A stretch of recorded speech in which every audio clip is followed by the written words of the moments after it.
Crush के सामने हंसना। So funny. दोस्तों के सामने हंसना।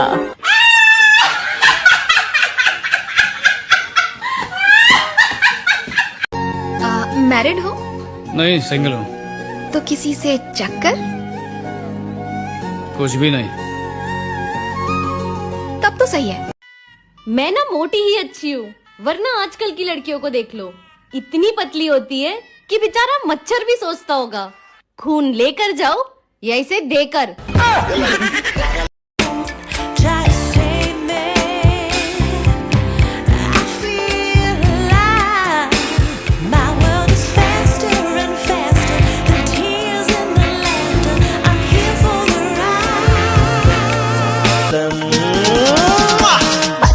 कमरिया मोरे, तिरछी नजरिया मोरे,